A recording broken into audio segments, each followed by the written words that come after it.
tenemos el honor y el placer de que el seminario desde aquí, este seminario en honor al doctor Holguín Palacios, tenemos de tener y el honor en este seminario al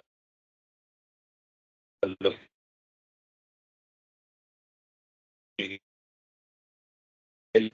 el doctor es biólogo egresado de la Facultad de Ciencias de la UNAM, con especialidad también en estadística aplicada en la misma casa de estudios y la maestría en computación aplicada a biología, y es doctor en ecología de la Universidad de York, Inglaterra. Es investigador nacional nivel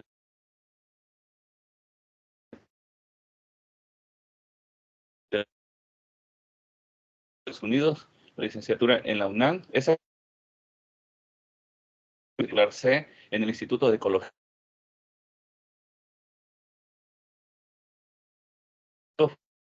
Fue coordinador de la responsabilidad, fue presidente del grupo Ambiente del programa de cátedras de CONACYT 2018-2019. Actualmente es miembro del PRONACE sobre sistemas socioecológicos y sustentabilidad del CONACYT.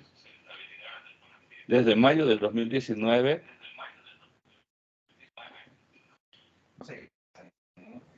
el comité es responsable de la conducción de la estrategia sobre el tema en la revisión y evaluación de proyectos sometidos a la convocatoria que publica CONACYT en la materia. Fundamentalmente se dedica a la ecología de comunidades bióticas con énfasis en el entendimiento de los procesos, ensamblaje de especies, el uso de técnicas de modelación numérica, así como simulación computacional en apoyo al recursos naturales.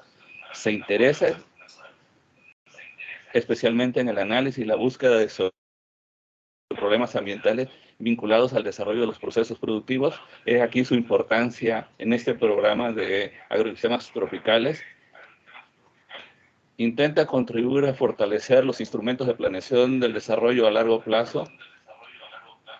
Su búsqueda es contribuir cosas de ecología teórica para fortalecer los instrumentos de planeación del desarrollo humano a largo plazo.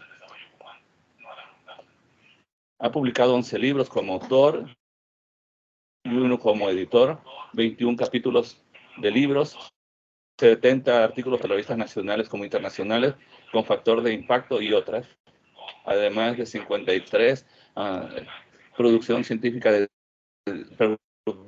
divulgación, Ha participado en congresos, simposios y similares, tanto en México como además ha dictado 50 conferencias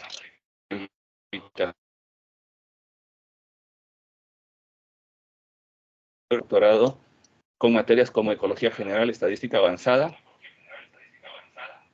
Tiene 19 alumnos de posgrado y graduados. Impartió el curso de herramientas y destrezas para el Big Data ambiental del programa de INECOL, doctorado, organizador del curso internacional Ciencias de Datos y Big Data ambiental, que involucró el proyecto de cooperación científica en materia de cambio climático en la Alianza del Pacífico. Ha impartido y coordinado, ya se cayó la red, ¿verdad? No me escucho. Ya corta. Ok. Pues sí. Hola. Bueno, ¿se escucha ya, Miguel? ¿Puedes hablar? Ya lo corté. Ok. Pero... Yo diciéndote esto. Miguel,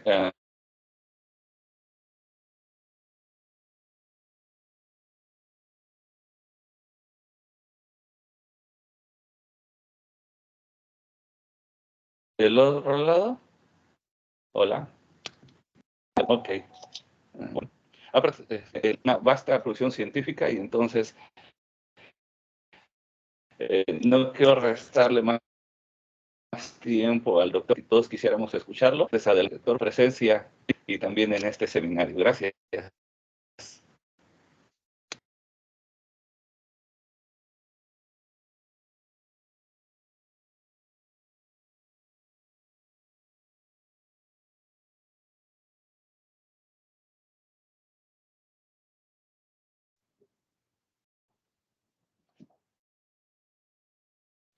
¿Ahí me escuchan? Okay. Dice que está subiendo la presentación ahora. Vamos a ver qué hace.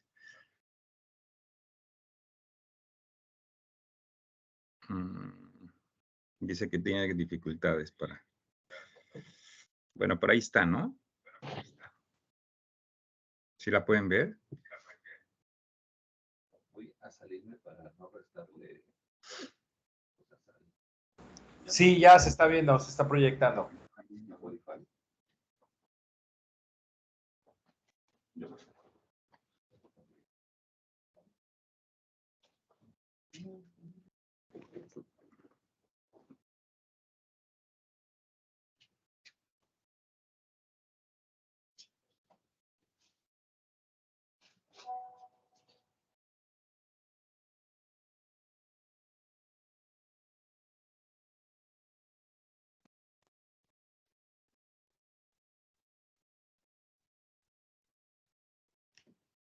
Pues creo que ahí está.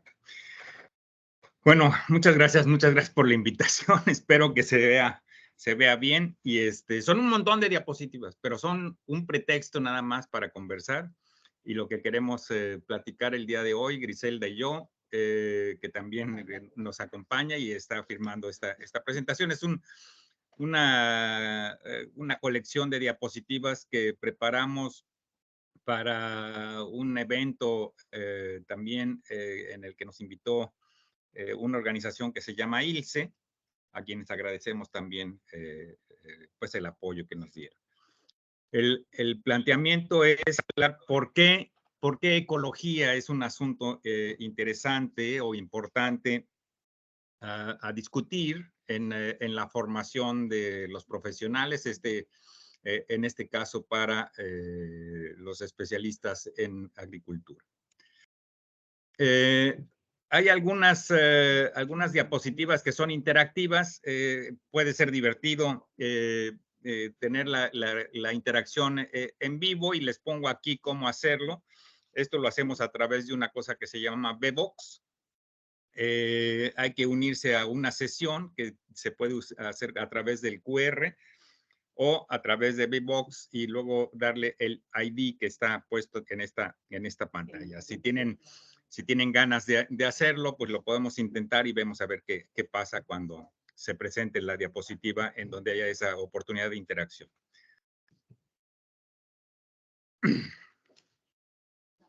El propósito de la sesión es pues, plantearnos una oportunidad de reflexionar sobre las causas que tienen que ver con la problemática socioambiental que estamos viviendo, y que es, digamos, la base y pues una de las razones por las cuales la propuesta que se ha hecho ya desde hace muchos años de idear una forma de desarrollo a la que se llama sustentable pueda concebirse.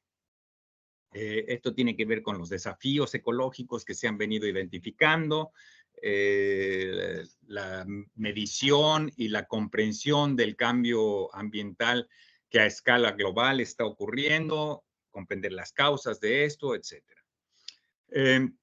Y lo que quisiéramos, y particularmente en especialistas como ustedes, es fomentar esta capacidad para interpretar lo que sucede a nuestro alrededor en términos de cadenas causales, identificar cómo es que llegamos a las situaciones que nos están inquietando y que están generando problemas.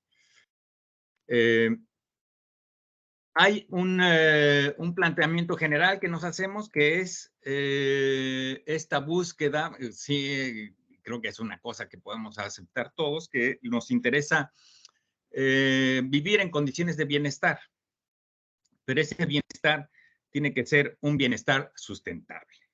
Por lo menos es lo que nos planteamos los que desde una perspectiva de sistema complejo percibimos. Y para eso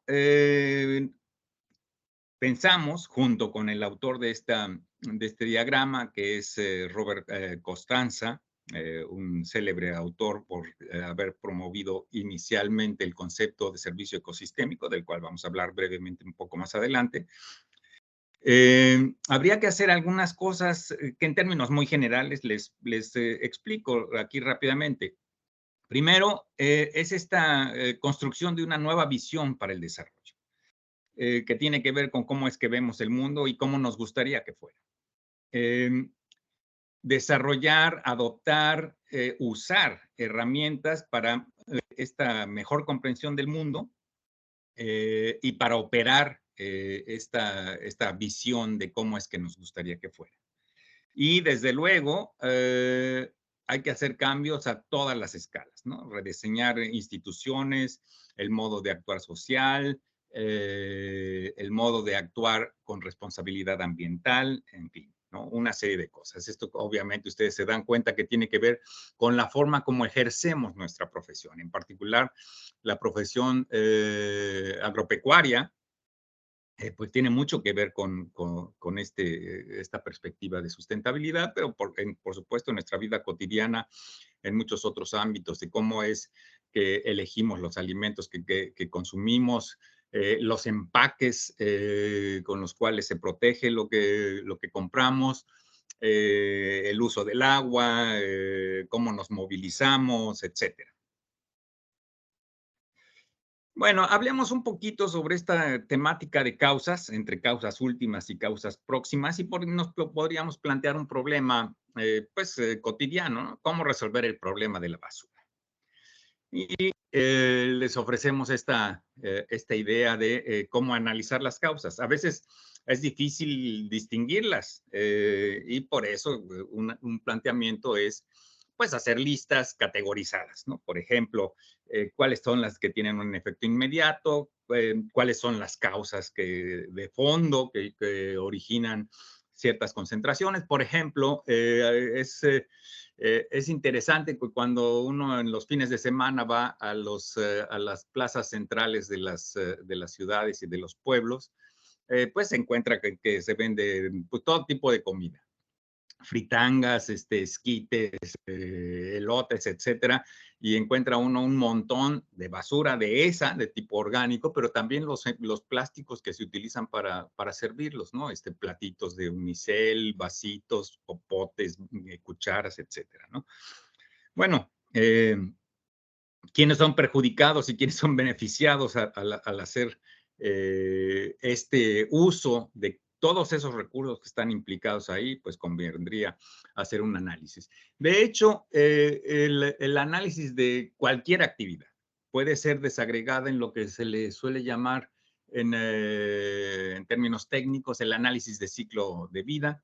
Es decir, cuáles son los pasos y componentes en cada etapa de la producción o entrega de un servicio que se involucran.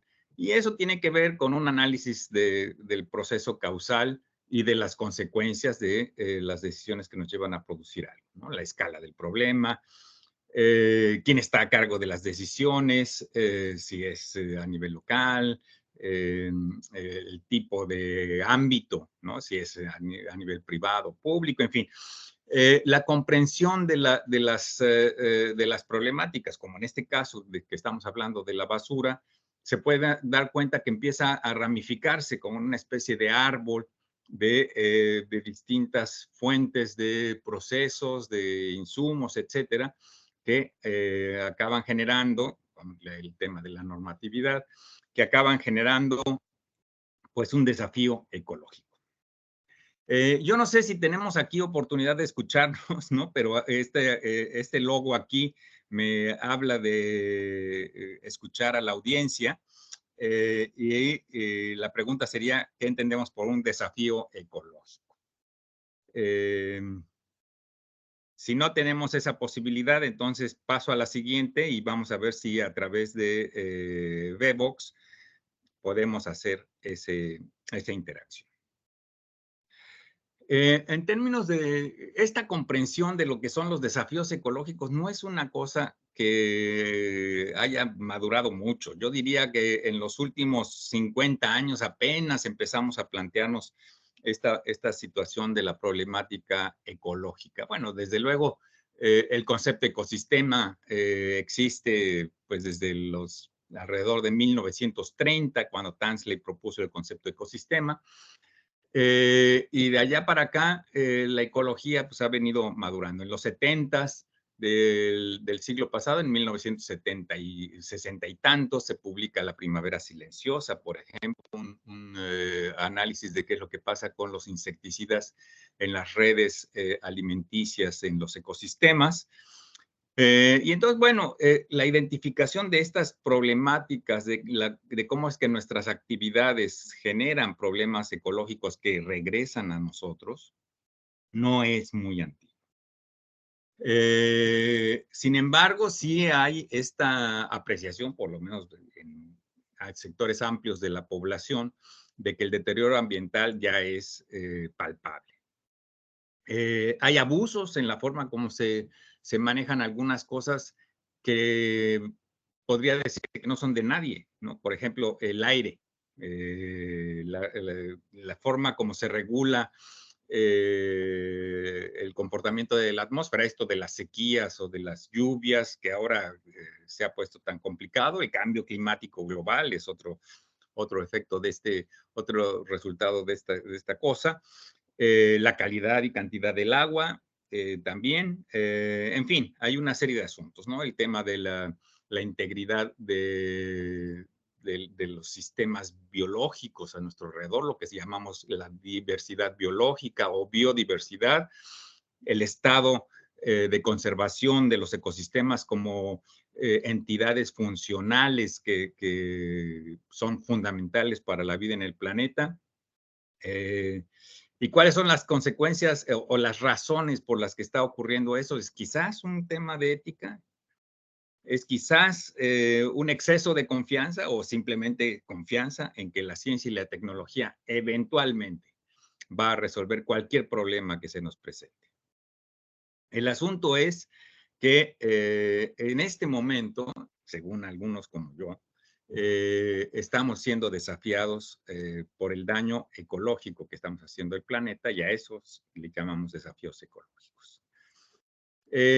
Bueno, otra serie de razones por las cuales hay desafíos ecológicos puede tener que ver con esta, ¿no? La sensación de que estamos independizados del ambiente y de nuestro entorno para sobrevivir. Podríamos irnos a cualquier otro planeta, a la Luna si queremos, podemos irnos a Marte si este planeta deja de funcionar. Podríamos construir pues casas autosuficientes, por lo menos imaginamos que eso pudiera ser. Hay algunos como yo que lo dudamos, pero pues se ha planteado, ¿no? Hacia el final de la Segunda Guerra Mundial, conforme iba avanzando esta comprensión de que las armas de destrucción masiva eran una realidad, pues los países más involucrados en la guerra se dedicaron a construir sitios para sobrevivir enterrados, ¿no? Estos búnkers subterráneos para sobrevivir a un cataclismo nuclear, ¿no? Y la gente imaginaba que la tecnología y la ciencia daría suficiente como para que el ser humano que sobreviviera al primer golpe pudiera enterrarse y sobrevivir enterrados pues por el tiempo suficiente para reconstruir a la humanidad. Eso sigue siendo una posibilidad. Pero ¿quiénes creen que eso funcionaría? También ahora hablamos de la restauración ecológica, ¿no? Sin embargo, apenas empezamos a ver a los ecosistemas en su naturalidad como componentes importantes de nuestra concepción tecnológica de cómo nos relacionamos con el mundo. Solemos intervenir los ecosistemas sin importarnos gran cosa. Muchos le echan la culpa a la agricultura y más todavía a la ganadería.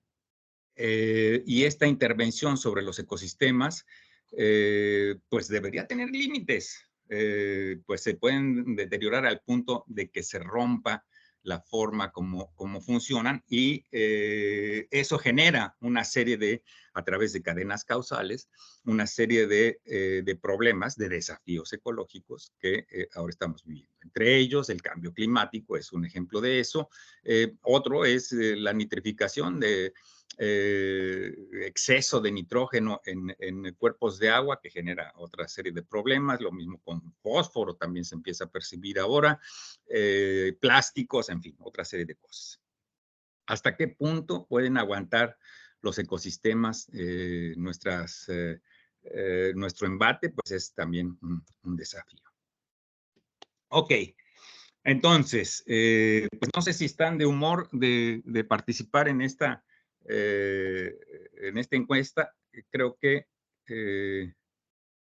ahí estaría abierta, a ver, déjenme ver.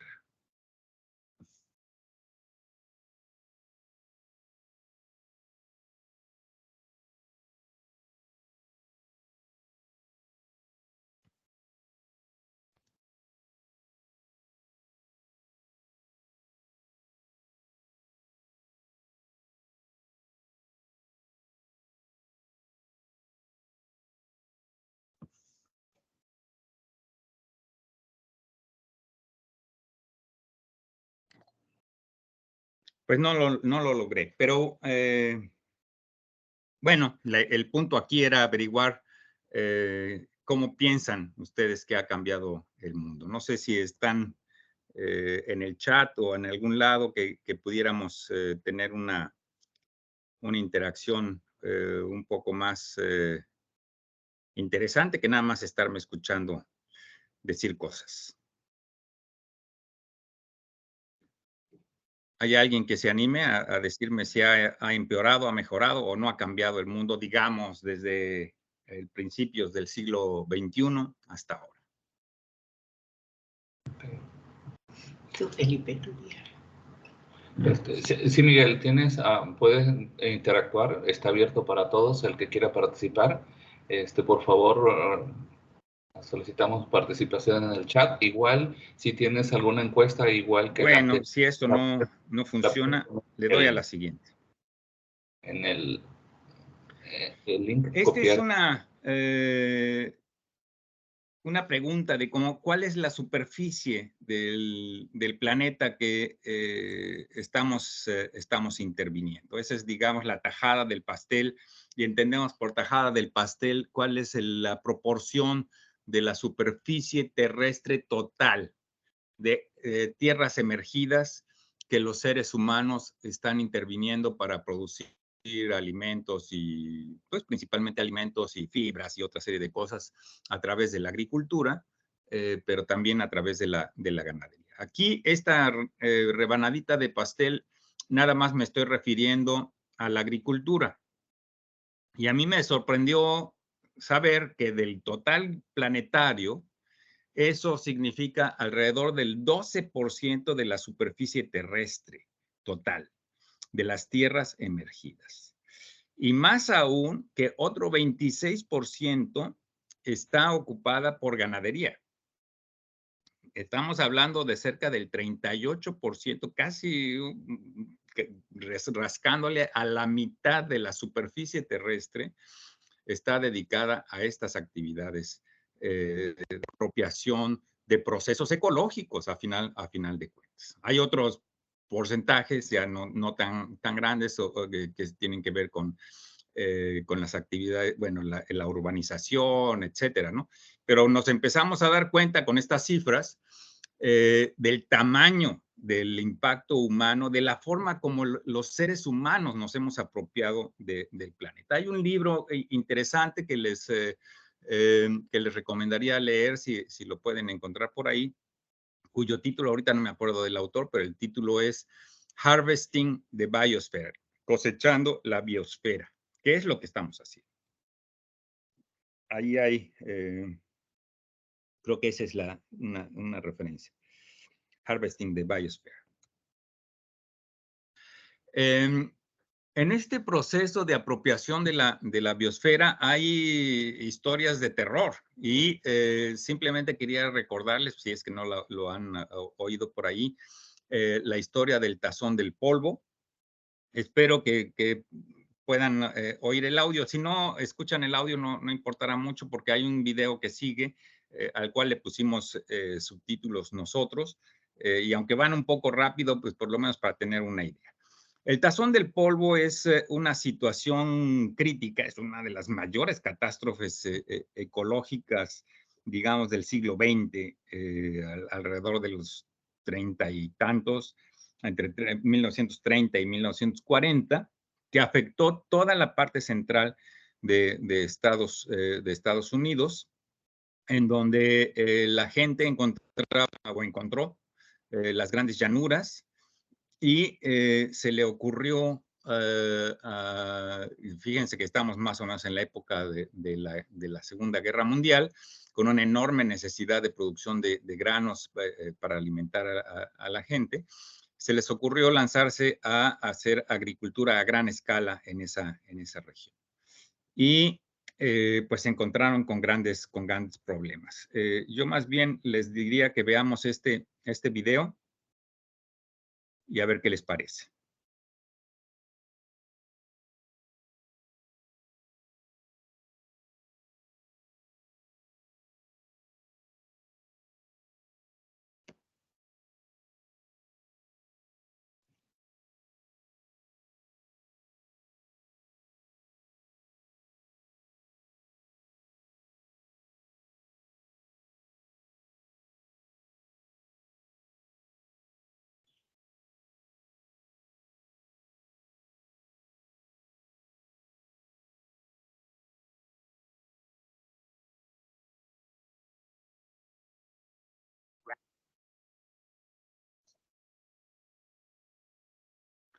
Perdón.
Bueno, pues esa es la historia del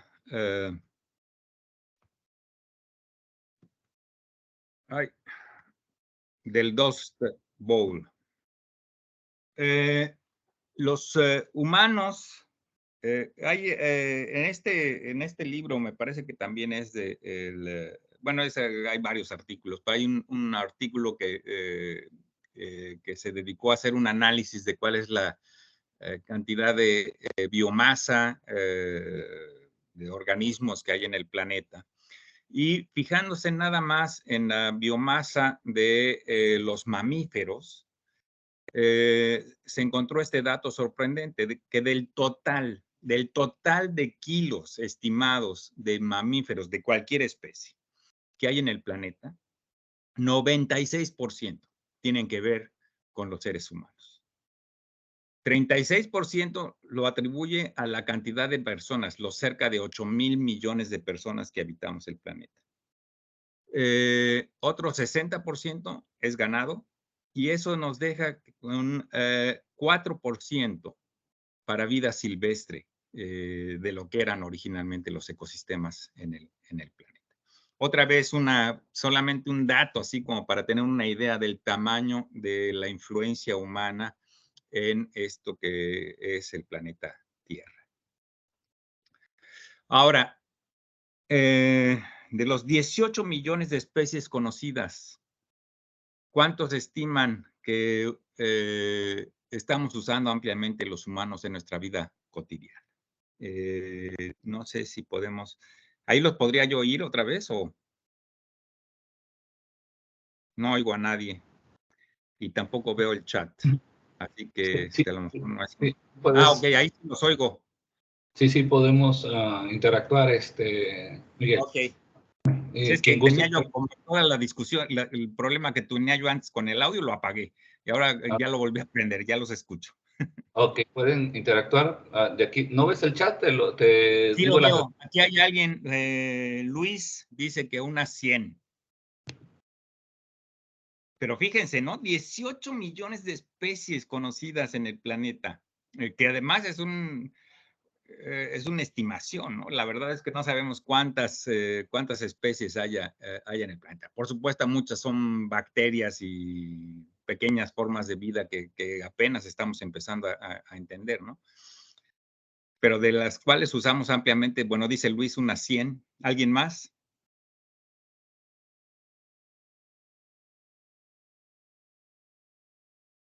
No se animan. Bueno, como yo estoy ya... ¡Hay 1000! César dice. Carla también se va por las 1000.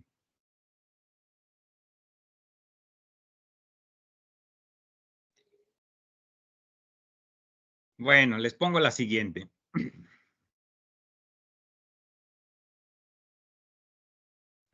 Ay, ahora no sé cómo seguirle. Ok. Andaríamos, por ejemplo, de animales aproximadamente 36 especies.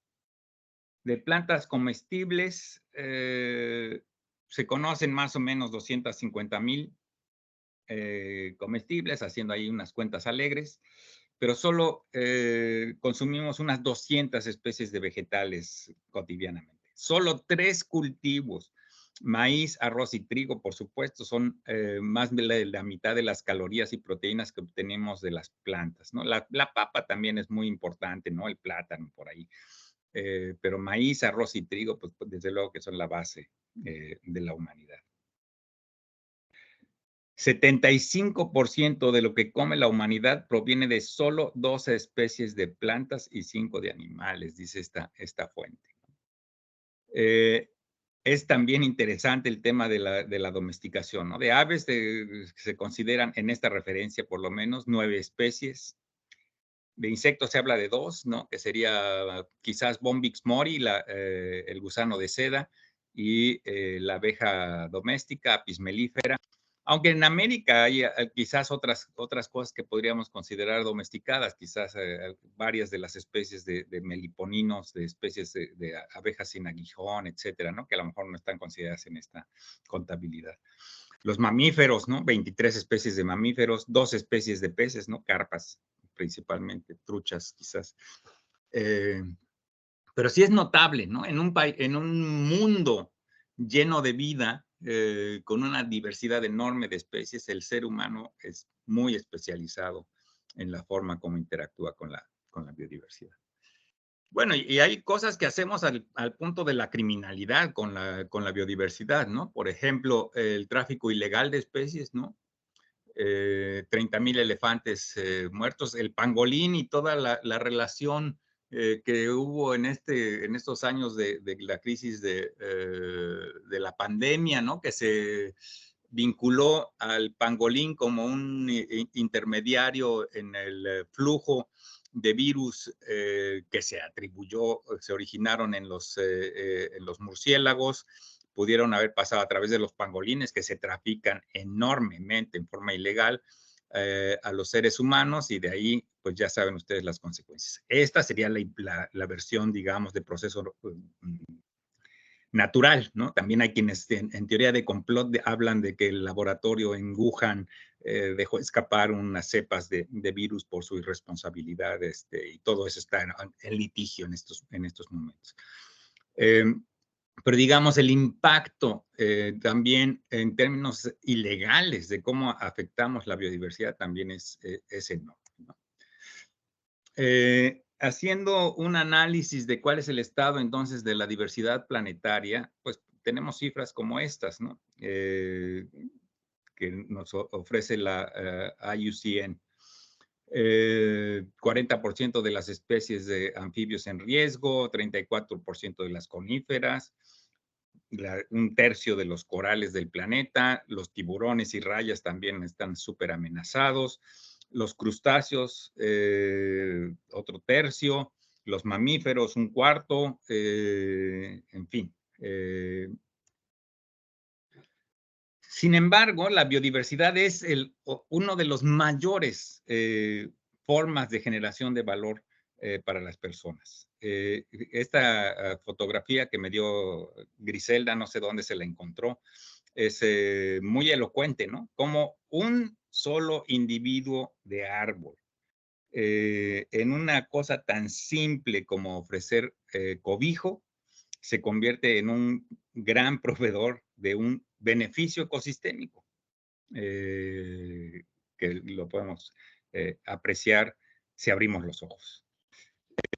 Hay muchos beneficios derivados del funcionamiento de los ecosistemas, que tiene que ver con el hecho de que estén vivos, ¿no? El proceso de la fotosíntesis recarga la atmósfera de oxígeno y remueve dióxido de carbono.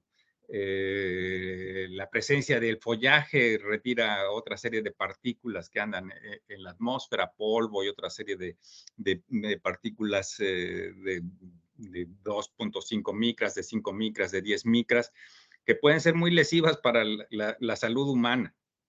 En ambientes urbanos eso ahora cada vez es más importante. Tenemos una relación personal con la biodiversidad, ¿no? Las especies generan beneficio directo, económico o cultural, ¿no? Si se nos antoja comer pitaya, si nos antoja comer cacahuates, si queremos hacer mesas de madera, en fin, ustedes pueden ver que la biodiversidad en cualquier lugar en el que se pare, dentro de su casa, en la oficina, en cualquier lugar, está presente alguna forma de esta relación personalísima de los seres humanos con la biodiversidad. También hay especies que consideramos nuestras enemigas, que producen problemas, ¿no? No se diga, por ejemplo, Aedes aegypti, ¿no? que transmite el Zika, el dengue, en fin, ¿no? Otra serie también hay el paludismo, también es transmitido por mosquitos, las chinches que transmiten pues mal de Chagas o otros dípteros que transmiten la leishmania, en fin, y no se diga ratas, y a veces hasta los osos y los leones son un problema, el jaguar, porque se comen las vacas ocasionalmente en nuestros potreros que han invadido su hábitat, las consideramos como especies perjudiciales. Y por otro lado, también hay un creciente interés en que la biodiversidad, la diversidad biológica o especies en lo particular, tienen un valor para nosotros en sí y por sí mismas, un valor pues por ser. El concepto de ecosistema es, como les decía yo, un asunto no tan antiguo. Son entidades complejas, integradas por los seres vivos que ahí viven y los procesos a través de los cuales intercambian energía y nutrientes con el ambiente. Pueden ser relativamente estables y se les dice resilientes, es decir, capaces de resistir modificaciones en sus alrededores sin perder su integridad hasta cierto umbral. Llega un momento en que si se les presiona suficiente, se rompen. Su funcionamiento mantiene entonces la productividad de la tierra, la fertilidad se origina por procesos ecosistémicos, se produce además alimento, madera, leña, etcétera. Combustible, mantienen el clima y el microclima, cantidad y calidad del agua, regulación de plagas, en fin, hay una serie de beneficios que el hecho mismo de que existan los ecosistemas nos beneficia. ¿Sí alcanzan a ver el venado en la... Es notable, ¿no? Cómo es que ese venadito, un venado bura en Mapimí, casi no se alcanza a ver fundido con el ambiente desértico.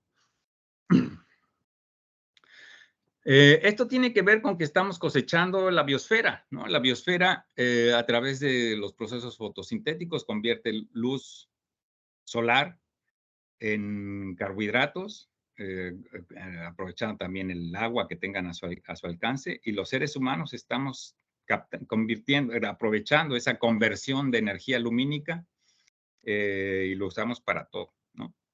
Y entonces la pregunta es, ¿qué tanto podemos hacer eso? En estas estructuras causales, ¿cómo es que tomamos la decisión para hacer? ¿Qué tanto intervenimos? Pueden ver que la intervención humana ya es monumental. ¿Debemos detenernos? ¿Cómo nos detendríamos? ¿Qué deberíamos cambiar para evitar meternos en mayores problemas? ¿Cómo están las cadenas de responsabilidades? ¿Quiénes no estarán haciendo su trabajo? Aquí lo importante es que tenemos que ir transitando hacia un enfoque de socioecosistemas, ¿no? Los ecosistemas existen desde antes que el ser humano. La vida se origina como un ecosistema, es decir, diversidad biológica interactuando con su entorno. Y cuando aparece el ser humano, pues se suma a esa maquinaria biológica y canaliza flujos de materiales y energía y formas de vida que le interesan particularmente a los seres humanos para reconfigurar cómo es que opera esta biosfera. Pero ahora, y cada vez yo creo que con más urgencia, tendríamos que nuestras decisiones tecnológicas considerar que somos un socioecosistema sobre el cual estamos interviniendo y que nuestras decisiones científico-tecnológicas y normativas tendrían que tener esa visión. Por supuesto que ya decíamos que hay esta necesidad de generar condiciones de bienestar. Entonces, ver el cuadro en una forma más amplia, le llaman el sistema completo, de cómo es que los beneficios humanos que estamos disfrutando y que dependen de un estado de salud de los ecosistemas, que los mantiene vibrantes, vivos. Pues aquí se les da, en esta diapositiva les ofrecemos una idea de cómo es que esto se vincula. Pero aquí la invitación entonces es a considerar que nuestra actividad interviene sobre sistemas complejos que son de naturaleza socioecosistémica. Y aún cuando lo que nos interese es producir mayor cantidad de kilogramos de maíz por hectárea, eso se convierte en una afectación a los procesos socioecosistémicos en donde se están instaurando ese tipo de actividades productivas. ¿Cómo llegamos a la situación en la que estamos ahora metidos? Pues con cosas que a lo mejor no habíamos considerado de mayor relevancia, ¿no? Unos cuantos cientos, quizás unos cuantos miles de seres humanos iniciaron esto allá en África. Y hubo una serie de hitos en la historia del ser humano que nos han traído hasta acá, ¿no? Uno de ellos fue el descubrimiento y el control del fuego como una herramienta de manejo de intervención ecosistémica con enormes consecuencias. Hace unos 300,000 años quizás, ¿no? Esto que le llaman la revolución cognitiva, les invitamos a leer el libro de Harari, de Sapiens. Muy interesante el planteamiento de cómo es que la aparición de esta capacidad intelectual en los seres humanos genera pues toda una potencialidad de desarrollo y de intervención realmente notable. Por supuesto, a través de estas capacidades llegamos a la posibilidad de desarrollar la agricultura, la sedentarización y eventualmente la sobrepoblación de algunos lugares. Aquí en esta diapositiva intentamos mostrar algunos de los llamados centros de origen de la agricultura. México, por supuesto, un centro importante de origen de la agricultura, África, en Asia, China, en fin, hay una serie de sitios que se reconocen como puntos calientes de origen de especies cultivadas. La domesticación de animales, por supuesto, ¿no? Ya decíamos que además ahora hemos llevado esto en kilos de estos animales relacionados con el ser humano a nivel biosfera, a niveles impresionantes, ¿no? Pero bueno, son hitos en cómo llegamos a la situación en la que estamos viviendo ahora. Y conviene preguntarnos, ¿no?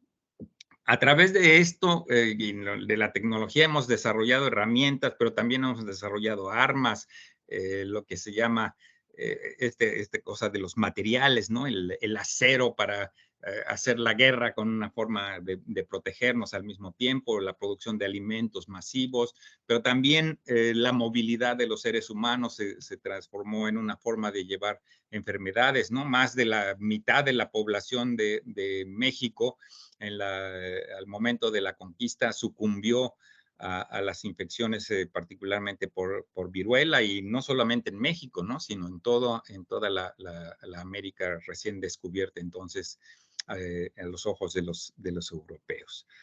Pero entonces, ¿la tecnología es salvadora? ¿O deberíamos más bien pensar en un enfoque de sistema completo y ver cómo es que podemos utilizar a la tecnología para ser salvadora en ciertos contextos? No todo lo posible, que eso es lo que hace la tecnología. La tecnología hace posibles cosas que antes no eran posibles, pero no todo lo posible es deseable. No todo lo deseable es posible. Y además, pues hay límites a qué es lo que debemos desear, límites éticos, ¿no? Entonces se dan cuenta cómo es que esta relación entre nuestras capacidades, el ingenio, la sabiduría de las personas, pues también tiene que ser cobijada por un contexto ético, por supuesto, de un contexto económico y finalmente por un contexto legal, que es una manifestación de acuerdos sociales de lo que es válido, ¿no? en un contexto de operación. También esta gráfica es una ilustración que habla de lo que se haya dado en llamar la gran aceleración. Y ustedes tienen en el eje horizontal pues, años. Y lo que es notable es que a partir, digamos, del final de la Segunda Guerra Mundial hay un boom prácticamente en todo lo humano, ¿no? En población, en el PIB per cápita, en la producción de un montón de cosas. Y a eso es a lo que se le ha llamado la gran aceleración. Esto tiene que ver con la noción de desarrollo. Me voy a saltar estas interacciones porque como que no nos están funcionando. Y eso ha llevado a que estemos, este es un planteamiento que se ha hecho desde se llama la Resilience Alliance en el norte en Europa, que tiene cobertura mundial, por supuesto, y que habla de 9 fronteras planetarias que son importantes para la estabilidad del sistema de soporte de vida de la Tierra. Y ellos han hecho este análisis de qué tanto hemos vulnerado esas fronteras planetarias. Particularmente está el tema, por supuesto, de la biodiversidad, está el cambio climático, la pérdida de la capa de ozono, en fin, ahí están indicadas. Esto tiene que ver, por supuesto, con sobrepoblación humana, también tiene que ver con los patrones de consumo, quizás extravagantes, ¿no? Que hacen, por ejemplo, vivir a la orilla del mar, pero al mismo tiempo querer tener una chimenea que consuma combustible, digamos, leña, porque nos gusta estar a temperaturas de 40 grados, pero también nos gusta tener una fogata enfrente. Cosas así que se nos ocurren, ¿no? El ser humano tiene una enorme capacidad tecnológica, sin duda, pero también tenemos cierta miopía a cómo utilizarla. Entonces, la invitación es una mirada ecológica, una perspectiva de sistema completo, de ver cuáles son las consecuencias de tomar ciertas decisiones para el desarrollo y despliegue de ciertos enfoques tecnológicos. El desarrollo económico es la capacidad de un país o región para crear riqueza, sin duda. El desarrollo pues tiene que ocurrir. El asunto es que entendemos por esta noción de desarrollo. Ahora está creciendo esta propuesta que hace una especialista, una economista en Europa, que le llama la teoría, más bien, el desarrollo de la dona, en el concepto de la dona, y ahorita lo vamos a ver rápidamente. Pero antes de eso, este señor Rostow fue uno de los artífices de lo que yo creo que sigue siendo esta percepción de lo que es el desarrollo, ¿no? Que es una visión de la posguerra, y que tenía que ver con cómo es que una sociedad tradicional con actividades, digamos, locales, tendría que ir transitando por una serie de etapas, que estas 6 etapas, y que en la visión de Rostow, así era en cualquier lugar del mundo, independientemente de contextos culturales, ¿no? Tendría que haber precondiciones para el despegue, es decir, infraestructura, digamos, por ejemplo, el Tren Maya o el transísmico ahora, o zonas de desarrollo económico focalizado. Es decir, generar condiciones en donde este despegue del desarrollo pueda ocurrir. Finalmente, que ocurra el despegue, un impulso hacia la madurez, un periodo de consumo masivo, que es lo que se aspiraría en esa visión, y luego pasar de la masividad a la calidad. Esa era la visión, digamos, de los 60s en esa perspectiva. El asunto es que ese no era un planeta con más de cerca de 8,000 millones de habitantes como ahora. Estaban saliendo de una gran conflagración, una gran destrucción de bienes y de personas, y la perspectiva pues era muy distinta. Ya más hacia los 70s, cercano a los 80s, empieza a surgir esta necesidad de cómo es que esta visión tendría que tener una perspectiva más integradora, aceptar la complejidad de lo que es el desarrollo.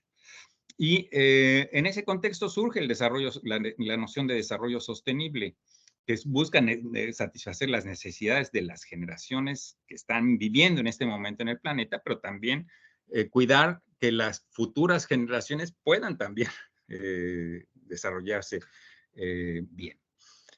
Hay autores muy importantes en esta ruta de cómo ir comprendiendo mejor cuáles son la forma como ocurre el desarrollo, y yo los invitaría a acercarse a Amartya Sen, un gran, premio Nobel de Economía, y su noción de capacidades, y lo que él habla es de cómo es que el desarrollo social y el Estado en lo particular no es que tenga que hacer el desarrollo económico, sino garantizar el que las personas puedan realizarse, puedan expresar sus capacidades de acuerdo con sus posibilidades en lo individual.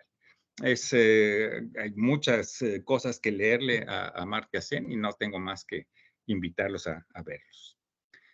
Luego está esta noción de, bueno, ¿de qué es lo que se trataría en el desarrollo? ¿No? La felicidad, el bienestar, el buen vivir. Y fíjense cómo seguimos aún hoy hablando. Ahorita estamos en esta cosa de si el PIB de México anda alrededor del 3 o el 4%. Y pues no estamos hablando para nada de las otras dimensiones, ¿no? Bueno, en qué condiciones de bienestar estamos, qué tan bien estamos viviendo, cómo está el tema de la seguridad, cómo están las condiciones ambientales. ¿Estamos degradando nuestros ecosistemas? Parecería que sí, lo estamos degradando a mayor tasa que en otros momentos.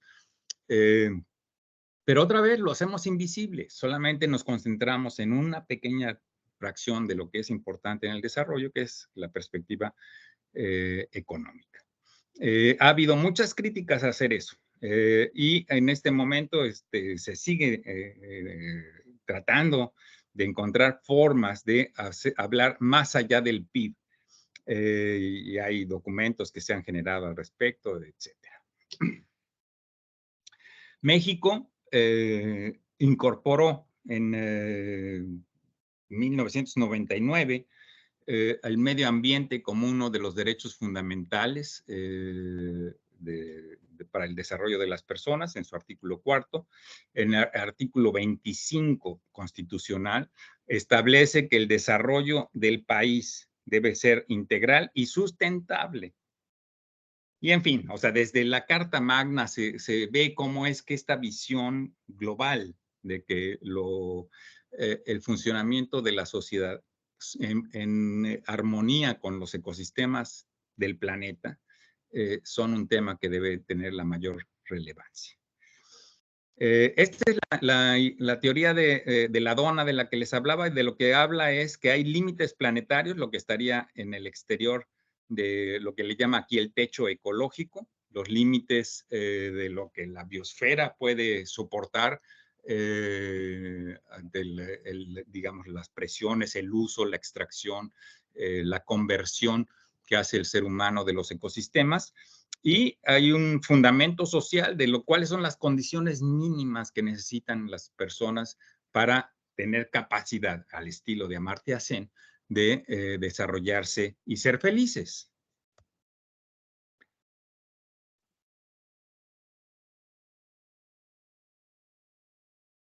Muy bien, pues entonces esas son algunas de las razones por las que pensamos que un enfoque de socioecosistema y una razón de por qué la ecología es un tema importante a reflexionar para cualquier profesional, para cualquier ciudadano de cualquier país, es un asunto importante. Nosotros en el INECOL, en Integralidad Gamma, que es el grupo con el que yo trabajo, hemos planteado estas cosas. De hecho, hicimos un manifiesto y de cual hemos tomado algunas de estas frases. La importancia de una conciencia socioecosistémica. La vitalidad de los ecosistemas condiciona la capacidad de la biosfera para dar soporte a la vida en el planeta. Los seres humanos nos beneficiamos de la vitalidad de los ecosistemas que transforman materiales, energía y producen diversidad biológica, pues así hacen posible nuestras vidas y su disfrute. Un futuro sustentable exige conocimientos y creatividad renovada para inspirar nuestra capacidad para redireccionar el desarrollo humano. ¿Qué buscamos? Combatir desequilibrios y discriminaciones, regeneración ambiental, transición a una economía sustentable, transición energética, consumo responsable, responsabilidad demográfica, evaluación del caminar sustentable. Tenemos que medirlo, tenemos que tener datos, datos abiertos, accesibles, cotidianos, de tal manera que sepamos qué es lo que está pasando. ¿Qué hacer? Sustituir competitividad. Planteamos y ofrecemos al debate, sustituir competitividad por cooperación. No es sostenible un éxito que implique el fracaso de otros, eso creemos. La sustentabilidad es un proyecto plural, democrático y solidario como medio para transformar la interdependencia planetaria y la globalización. La sustentabilidad es un proyecto que orienta la actividad personal y colectiva para construir la sustentabilidad respetando, potenciando y disfrutando la riqueza que significa tanto la diversidad biológica como la cultural. Y mirando hacia el futuro, el análisis de cómo es que se presentan distintos elementos de agenda en la temática ambiental es interesante de ver, y uno se da cuenta de que no son todas del mismo origen ni son todas convergentes. Sin embargo, los principales problemas ambientales del mundo no admiten soluciones definitivas. Eso yo creo que tenemos que aceptarlo. De hecho, pues la ciencia misma también lo es. La ciencia y la tecnología, ninguna de las dos es una solución definitiva. Todos son aproximaciones tentativas a nuestra comprensión del mundo y a nuestras propuestas de cómo intervenir en él. Las soluciones que cualquiera puede ofrecer serán inevitablemente provisionales y ligadas al momento. Los contextos siempre importan, y por eso una mirada de sistema completo es tan importante. No podemos decir, aun cuando en sus orígenes, con el descubrimiento del DDT para combatir las plagas, y que se planteaba que era el fin de las hambrunas, fuera a ser una solución. Ahora nos damos cuenta que eso tuvo otra serie de implicaciones y otra serie de problemas. Mirar con un enfoque de sistema completo es muy importante. No hay razón para pensar que nuestra conciencia ambiental actual haya alcanzado el más alto nivel de comprensión ecológica de todos los tiempos. De hecho, pues apenas estaremos empezando a reconstruir nuestra comprensión y nuestra relación con la naturaleza. Nuestra supervivencia está ligada al medio ambiente. Nuestra mirada debe ser ver hacia los socioecosistemas, lo mismo que he venido insistiendo. Y con esto vamos acercándonos al final. Mi idea sería entonces pues presentarles este esquema otra vez, ¿no? Y decir, bueno, estamos en la búsqueda del bienestar sustentable. Tenemos que construir una visión de hacia dónde queremos que ir, tenemos que criticar la forma como hemos vivido, pero también construir una mirada, una propuesta de cómo nos gustaría que fuera ese futuro, ¿no? Desarrollar herramientas que consideren pues qué es lo que se necesita para caminar en esa dirección, y luego ponernos a chambear en las modificaciones institucionales, las estrategias de formación de los nuevos cuadros, en fin, hay tantas cosas que hacer para caminar en bienestar sustentable, que empieza por cambiar nuestra disposición y nuestro estado de ánimo y nuestra orientación intelectual para acoger con todo esta visión de sustentabilidad. Y con eso termino. Perdón si me extendí un poco. Okay. Sí, doctor, muchas gracias. Okay. No, al contrario, gracias por esta ponencia, y damos pie a las preguntas. Sé que estamos un poquito minutos después de los dos, pero realmente entramos... Perdón, sí, pero bueno. No te preocupes, Miguel, al contrario. Creo que tú te ajustaste al tiempo, simplemente por varias razones entramos un tantito tarde. Normalmente abrimos el micrófono, o mejor dicho, escriben en el chat las preguntas y tú las vas leyendo, pero creo que te gusta más interactuar como tú gustes. Tú dime, Bueno, que te pues la si quieren, para que nos oigamos, yo creo que es más cómodo oírnos, pero si quieren por chat también, como se por sientan. favor. Entonces, vamos pueden alzar la mano y entonces Acá. en el orden que estén alzadas las manos, por favor, dialogamos con el doctor. Alcen la mano. Ok, voy dando la palabra para tener un orden. Catalino, doctor Jorge Hola, Catalino, por favor. Catalino, Jorge, es lo mismo. Buenas tardes, doctor. Buenas tardes a todos. Buenas tardes. Comentarios sobre esto de las poblaciones y del fin del mundo y de la sustentabilidad. Bueno, para mí es muy claro que el problema en el mundo es la sobrepoblación, como bien lo dijo. Entonces, a lo mejor los esfuerzos deberían de ir encaminados, y creo que van encaminados a eso, ¿no? A una reducción en la población en el mundo. Creo que estas pandemias, la última que tuvimos, a mí no se me hace muy casual, pues,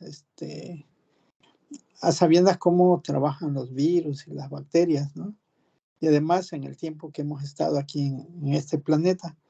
Entonces, como que la lógica indica que algunos países y algunas empresas, ¿no?, trabajan sobre el control de la población. No sé si tenga algún comentario, pero bueno, ese es el mío. Pues mira, hay un artículo muy interesante, ya bastante antiguo. A finales de la posguerra, es más, todos los baby boomers como yo, estamos yo creo que afectados por ese contexto pues cultural.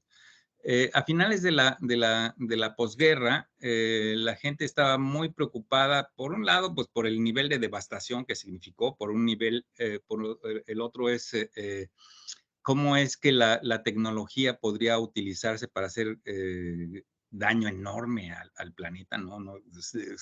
Hay que recordar que se detonaron pues dos grandes bombas atómicas en territorio japonés, con los cuales terminó en general ya la Segunda Guerra Mundial, ¿no? Con sus consecuencias, ¿no? Porque eso además arrojó material radioactivo pues prácticamente por todo el planeta. Pero no contentos con eso, si seguimos en la Guerra Fría con esta cuestión de que, bueno, ahora todo el mundo puede tener eso, particularmente la Unión Soviética, y entonces se dedicó todo el mundo que tenía la posibilidad a hacer ensayos nucleares, muchos de los cuales se hacían a cielo abierto. Y no es sino hasta el 63, me parece, que Estados Unidos prohíbe, a través de un decreto que firma Kennedy, se hace una prohibición a hacer pruebas nucleares a cielo abierto. Entonces, en la comunidad científica y en el público en lo general, esta cuestión del el daño ecológico de dimensiones planetarias empieza a convertirse en algo concebible y visible. Y en ese mismo sentido, bueno, tenemos este tema de la radiación que estaba expandiéndose por todo el planeta. Se midieron presencia, por ejemplo, de cesio, de estroncio 90 en los dientes de los niños en esa época. En fin, una serie de cosas. También se publica La Primavera Silenciosa, ¿no? También en esa época sale el informe del Club de Roma sobre los límites del crecimiento, que dio para muchísima discusión. Y bueno, en ese contexto se publica un artículo de debate entre el que fue un candidato a la presidencia en Estados Unidos, un señor Commoner, y Paul Ehrlich, un científico de la universidad, me parece, bueno, no recuerdo ahorita, en California, Paul Ehrlich, que se dedicaba a esto, ¿no? A analizar, bueno, cuáles eran las principales causas de la crisis ambiental, ¿no? Y entonces ellos propusieron una ecuación a la que ahora se le conoce como la ecuación IPAT, les voy a decir, que es I por impacto ambiental, si quieren, es proporcional a el tamaño de la población multiplicado por el nivel de consumo, al cual le llamaron afluencia, y de ahí la A, y de la capacidad y del uso de la tecnología para generar los bienes y servicios que la población y el nivel de consumo demandan. Entonces, de ahí viene IPAT. Impacto ambiental, población, afluencia y tecnología. Y yo creo que en realidad ahí capturan bastante bien toda esta situación, ¿no? Por supuesto, ahora con más de 8,000 millones de habitantes, el tema demográfico es sin duda importante. Pero por otro lado, el asunto de que el crecimiento económico esté directamente relacionado con nuestro consumo de energía, pues nos habla de este vínculo tecnológico, ¿no? Si tuviéramos otra forma de producción de energía que nos permitiera satisfacer las necesidades de bienes de consumo y de servicios que la población demanda, a lo mejor podríamos darle vuelta al tema del cambio climático, ¿no? Pero no lo podemos hacer. En este momento no hemos encontrado la forma de hacerlo. Así que, pues sí, yo creo que es la población, son nuestros patrones de consumo y es nuestra tecnología lo que está generando la afectación ambiental. Gracias. Gracias. ¿Alguna otra mano más, por favor? Aquí me preguntan en el chat, Ángel, ¿cuál cree que sea la relación entre la marginalidad urbana, entendiendo esta como la falta de servicios básicos, y los impactos socioecológicos en la población más vulnerable, socioeconómicamente hablando? ¿Cree que esta problemática recae en la falta de políticas públicas que vigilan el derecho a un ambiente sano? Pues sí, sí. Ahora, esto yo creo que puede ser multifactorial. Una cosa que está pasando es, y yo creo que ahora lo estamos viendo de una forma muy, pues, preocupante, es que la productividad del campo y la seguridad en el campo también, ¿no? Se ha venido deteriorando por muchas razones, ¿no? Entre otras, también tiene un componente ambiental. Desde los 70s, que se ha venido analizando esto, ya se preveía que el avance del cambio climático, el cual sigue avanzando, sí está ocurriendo y sigue avanzando, una de sus consecuencias iba a ser la degradación de la capacidad del campo para producir los alimentos y, bueno, para hacer el rendimiento agrícola y agropecuario en general que se requiere para la población. De tal manera que tenemos esos factores que hacen que la vida en el entorno rural, digamos, en los entornos agropecuarios, se vuelvan pues una vida más precaria, y lo que ha venido ocurriendo es que esa población, como ya se preveía también, ha estado buscando una reubicación. Los procesos migratorios masivos que estamos viendo tienen que ver con eso, ¿no? Tienen que ver, pues en parte con una dimensión ambiental, además del tema de la inseguridad y todos esos otros asuntos que también escuchamos cotidianamente en las noticias. De tal manera que pues, la gente busca reubicarse pues, en donde pueda hacer su vida, ¿no? Anda buscando condiciones de bienestar, como hablábamos. Y eso ha llevado a que, fíjense, a nivel mundial, hace quizás en el 2020 o 2019, más o menos alrededor de los inicios de la pandemia, se llegó a que la mitad de la población del planeta vivía ya en ambientes urbanos, la población planetaria. Y sin embargo, en Latinoamérica, y México no es la excepción, el porcentaje de población que ya vive en ambientes urbanos, ya para esa época, era de arriba del 70%.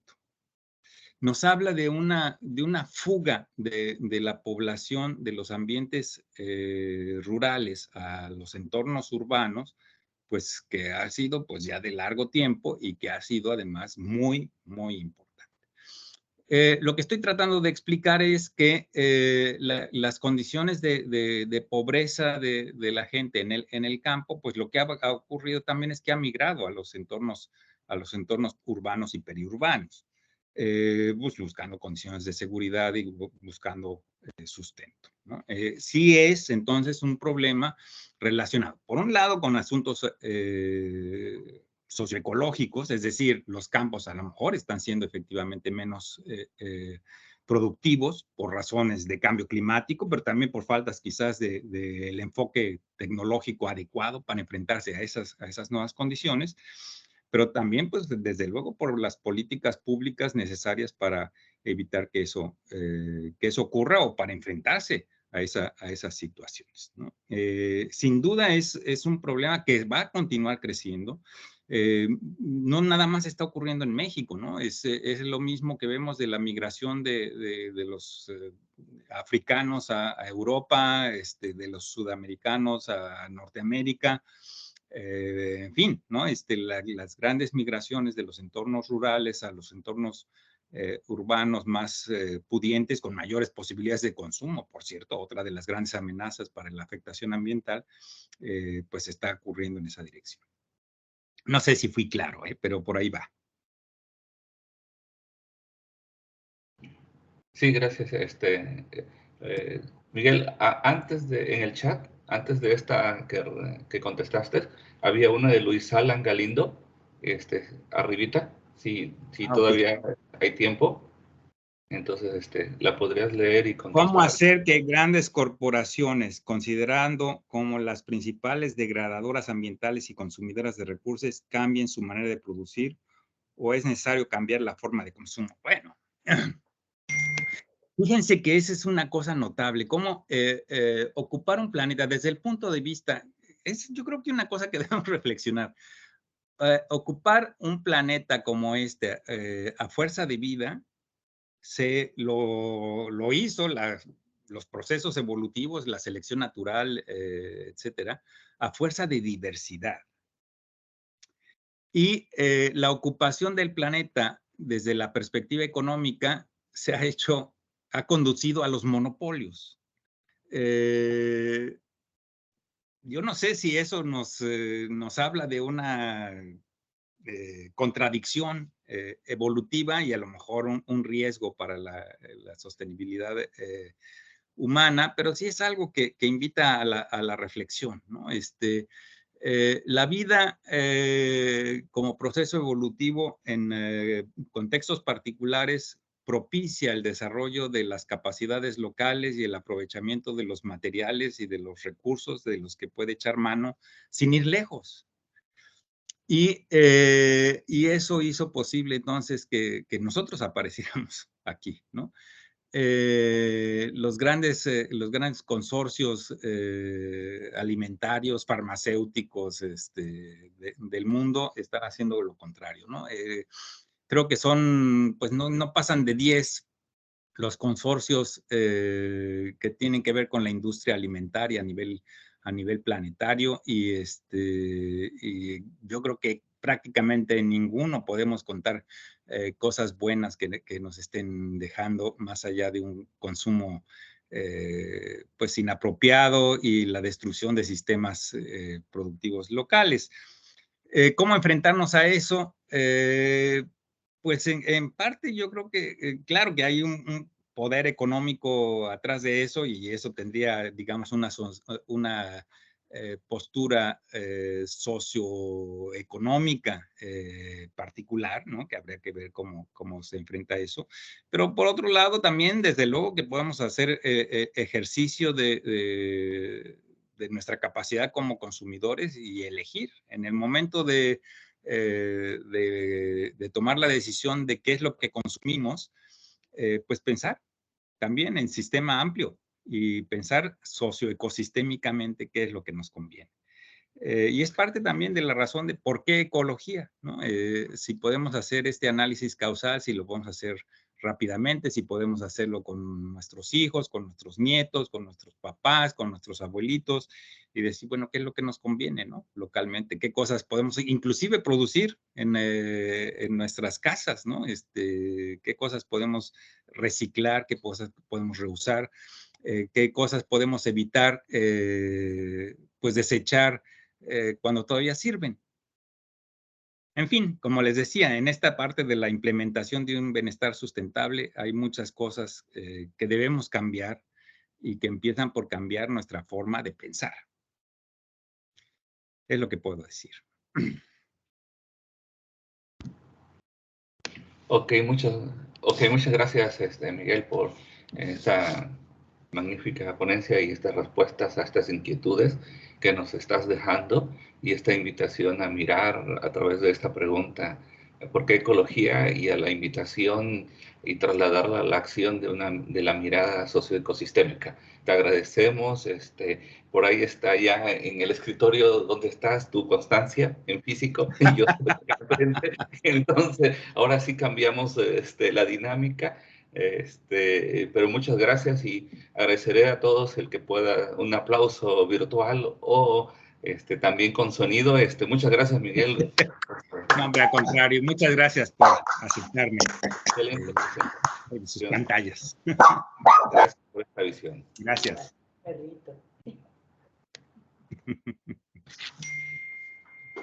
Listo. Muy bien.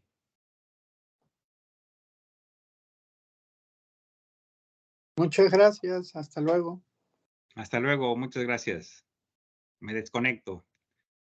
Que estén muy bien. Un abrazo a todos.